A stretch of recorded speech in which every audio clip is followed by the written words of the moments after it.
Hello, everyone, and welcome to Tabor Talk. So today's impeachment inquiry, Marie Yovanovitch testifying, and here we go, the criminal in chief trying to intimidate a witness. By the way, Marie Yovanovitch, incredible woman, upstanding, solid citizen, decent, nonpartisan, and then the monster in the White House. Watch this. I'm going to segue right into Brian Tyler Cohen.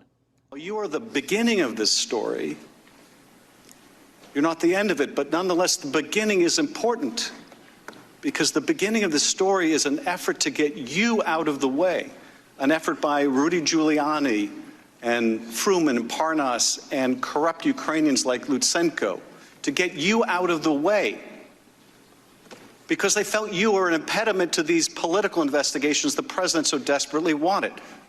Giuliani has made it abundantly clear he was in Ukraine on a mission for his client, for the president, to investigate the Bidens. And you were viewed as an obstacle that had to go, not just by Giuliani, but by the President of the United States. And if people had any doubt about it, they should do what the President asks, read the transcript.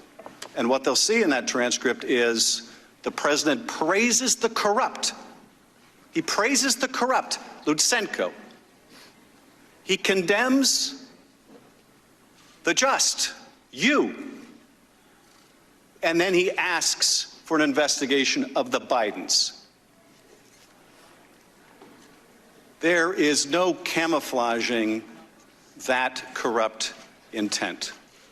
We are adjourned. Mr. Speaker, in condition. Please allow the witness to leave. Mr. Chairman, you disparaged those members on this side of the aisle. We should have a chance to respond to your disparaging remarks. Mr. Chairman, I demand or speak. Mr. Chairman. Mr. Chairman. Mr. Chairman.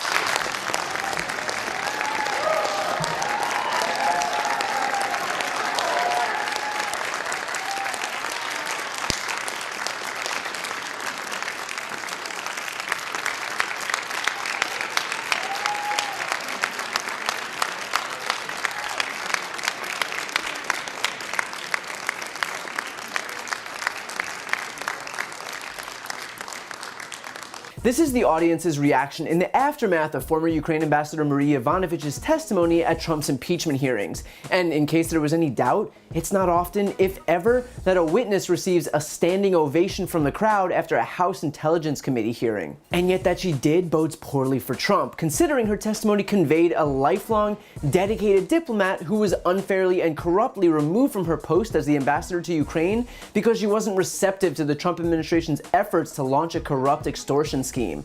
Even the Republicans on the committee were so moved by her situation that they almost unanimously and breathlessly thanked her for being the model foreign services officer that she was. In fact, if the GOP's intention was to ever try and discredit her, it was actually Trump himself that destroyed that possibility.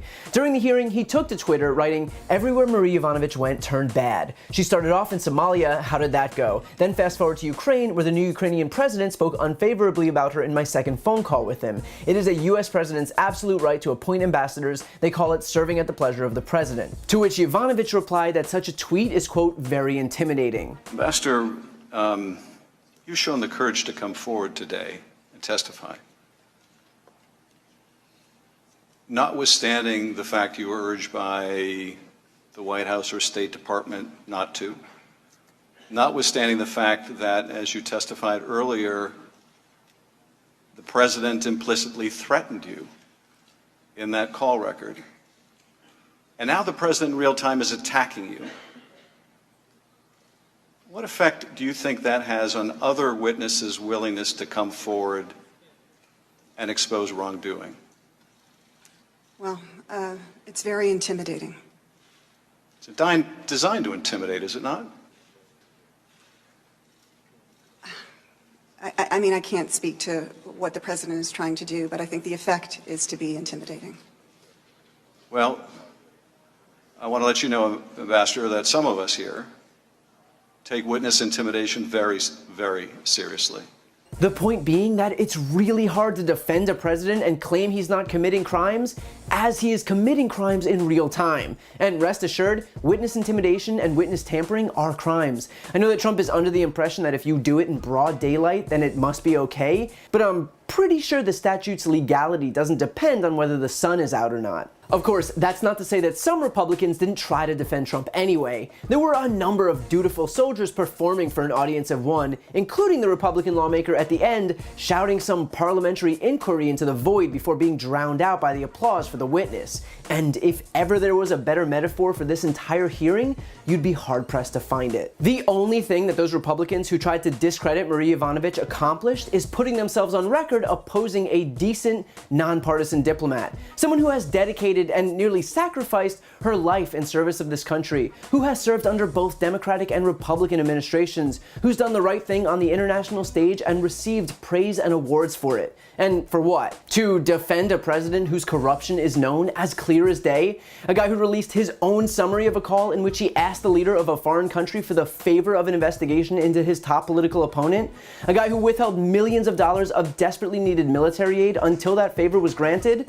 A guy who then tried to hide the transcripts of that very call because he knew that it was incriminating? A guy who tried to block his own officials from testifying to Congress in response to a legally binding subpoena? I get that there's partisanship in Congress, but to throw a woman like Marie Yovanovitch under the bus for a criminal like Donald Trump is a travesty for anyone who values the ideals of a democracy. Ultimately though, those representatives, as partisan as they might be, are accountable to their constituents. And if those constituents were watching today, they'd have seen exactly what those who gave Ambassador Yovanovitch a standing ovation saw, that she was the victim of an extortion scheme perpetuated by the President of the United States. And they should let their representatives know that they're not willing to stand for this obvious, overt corruption, because this is bigger than partisan politics. It's about the people who represent us around the world, our position in the international community, and whether it's worth it to burn down everything we've built over the last 200 years, all in service of some cheap political win for Donald Trump. And it's about time the GOP finally realized that. Okay, so there you have it. By the way, I'm very impressed with Brian Tyler Cohen. I've been watching his videos lately. So the four pundits on the internet, I've been watching a lot of the Young Turks with Cenk Unger. I've been watching him forever. And Anna Kasparian, David Pakman, I'm really high on, as everyone knows. Kyle Kulinski's very good, and I really like this young man too, Brian Tyler Cohen. Okay, so it's incredible. The criminal in chief must go. Okay, good friends, good books, and a sleepy conscience. Peace, love, and understanding here on Tabor Talk.